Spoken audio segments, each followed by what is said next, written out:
पिछले कुछ दिनों से महाराजा श्रेणिक के बगीचे से रोज ही आम के फल चोरी हो रहे थे। राजा श्रेणिक ने वह आम के अद्भुत वृक्ष महारानी चेलना के लिए विशेषत लगवाए थे, जिनमें साल में हर समय आम पैदा होते थे।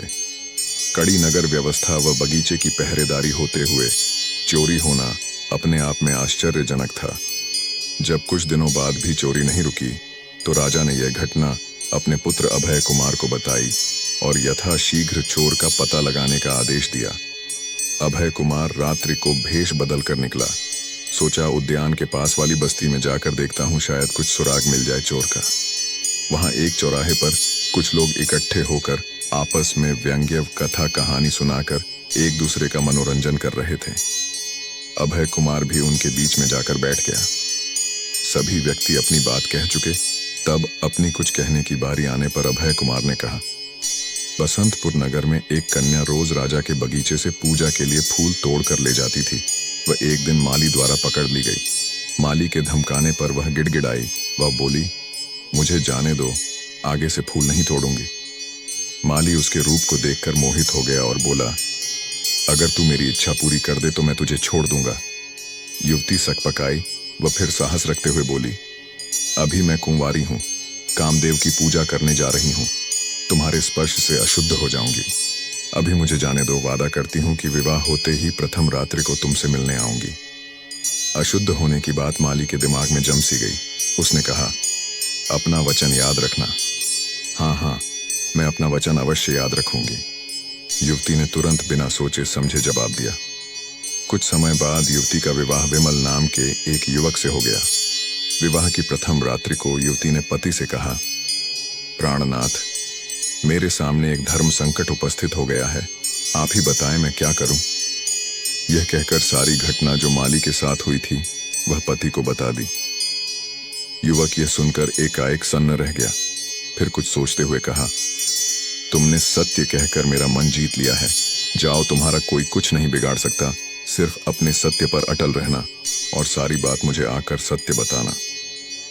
युवती घर से निकली 16 श्रृंगार में सजी धजी माली के द्वार की ओर चल दी। कुछ दूर चलने पर उसे दो चोर दिखाई पड़े। उन्होंने उससे कहा, जल्दी से अपने सारे आभूषण उतार कर हमें दे दो, हम पराई बहन बेटी को हाथ नहीं लगाते। मृत्यु के भय से उसने कहा, मुझे अपने वचन का पालन करने इसी रूप में जाना है। मैं वापस आकर आपको आभूषण दे दूंगी, मेरी बात का विश्वास कीजिए। चोरों ने एक नजर एक दूसरे को देखा, फिर कुछ सोचकर उसे जाने की अनुमति दे दी। कुछ दूर जाने पर रास्ते में उसे एक दैत्य मिला। दैत्य ने युवती की ओर देखकर कहा, मैं कई दिन से भूखा हूं, आज तुम्हें खाकर अपनी भूख मिटाऊंगा। युवती ने निर्भीकता से कहा, दैत्यराज, मेरा शरीर आपके किसी काम जाए, यह मेरे लिए सौभाग्य की बात होगी, लेकिन अभी मैं किसी के वचन में बंधी हूं। आप मुझे जाने दीजिए, बस यहीं कुछ देर ही इंतजार कीजिए, वापसी में आप मुझे खा लेना। दैत्य ने भी सुंदरी की बात का विश्वास करके उसे जाने दिया। सुंदरी माली के घर पहुंची, प्रणाम किया, वो अपने दिए हुए वचन की याद दिलाई। माली आश्चर्यचकित था। उसने हाथ जोड़कर उसे नमस्कार किया और कहा, बहन, आप तो देवी हैं, पूजा करने के योग्य हैं, मुझे क्षमा कीजिए, मेरा अपराध अक्षम्य है, पर मुझे विश्वास है कि आप जैसी देवी मुझे क्षमा करके मुझे प्रायश्चित का मौका जरूर देंगी। ऐसे कहकर यथा योग्य उपहार देकर उसे विदा कर दिया। सुंदरी निर्भीकता से चलते हुए दैत्य के पास पहुंची और कहा, हे दैत्यराज, आप मुझे खाकर अपनी भूख मिटाएं। दैत्य ने क्षण भर को सोचा और कहा, जाओ, मैं तुम्हारे सत्य और वचनबद्धता पर कायम रहने से खुश हुआ।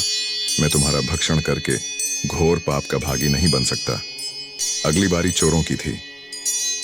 युवती की सारी कहानी सुनकर चोरों का मन बदल गया।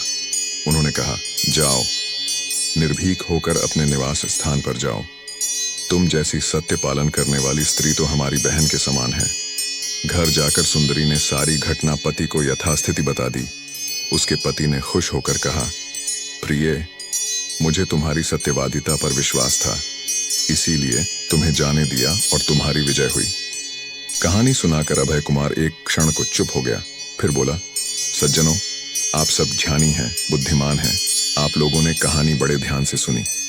कृपया आप मुझे बताएं कि इन सब में श्रेष्ठ कौन है, सुंदरी, उसका पति, चोर, दैत्य अथवा वह माली। ऐसा कहकर अभय कुमार चुप हो गया। स्त्रियां तुरंत से बोल पड़ी, सुंदरी का साहस ही सबसे बड़ा है, वही सर्वश्रेष्ठ है। वृद्ध बोले, नहीं, दैत्य कई दिन का भूखा था, उसने अपने हाथ में आए हुए प्राणी को जाने दिया, वह तो मनुष्य भी नहीं, इसीलिए वही सर्वश्रेष्ठ है।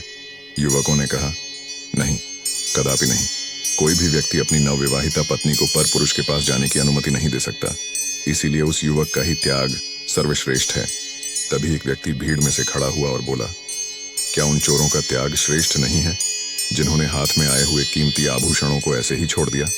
मेरी नजर में तो वही सर्वश्रेष्ठ है।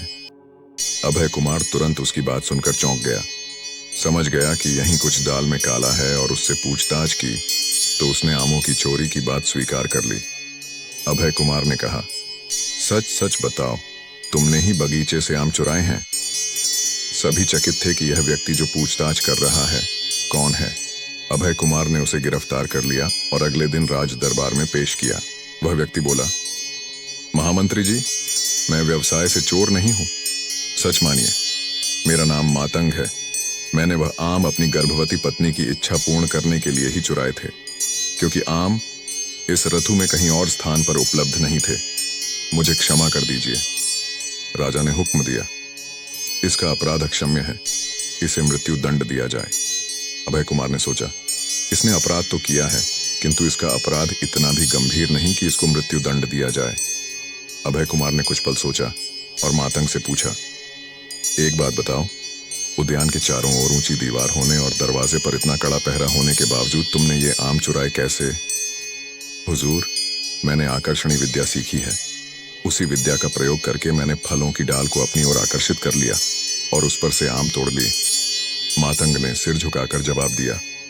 अभय कुमार ने राजा से कहा, राजन, मेरी सलाह है कि आप मातंग से यह दुर्लभ विद्या सीख लें, उसके बाद ही इसे दंड दिया जाए। श्रेणिक को अभय कुमार की बात पसंद आई। उन्होंने मातंग से आकर्षणी विद्या सीखना प्रारंभ कर दिया। मातंग एक आसन पर बैठ गया और राजा को मंत्र पाठ सिखाने लगा, परंतु राजा मंत्र जाप बार बार भूल जाते। उन्होंने मातंग से गुस्से में कहा, तुम मुझे ठीक से विद्या नहीं सिखा रहे हो।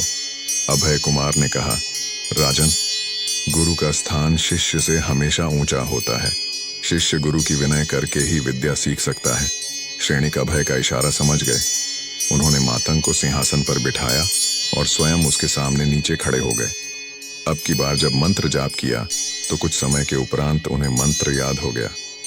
विद्या सीखने से श्रेणिक प्रसन्न हो गए और उन्होंने कहा, तुमने हमें विद्या सिखाई है और इसीलिए अब आपका दर्जा गुरु का है। गुरु को इतने सामान्य से अपराध के लिए दंड नहीं दिया जा सकता। उन्होंने मातंग को सम्मान पूर्वक यथोचित धन देकर विदा कर दिया। विनय बिना विद्या नहीं मिलती, विद्या के अभाव में आपको ज्ञान की प्राप्ति नहीं हो सकती। जब तक आपको यथार्थ ज्ञान की प्राप्ति न हो जाए, सच्चा सुख यानी मोक्ष की प्राप्ति नहीं हो सकती।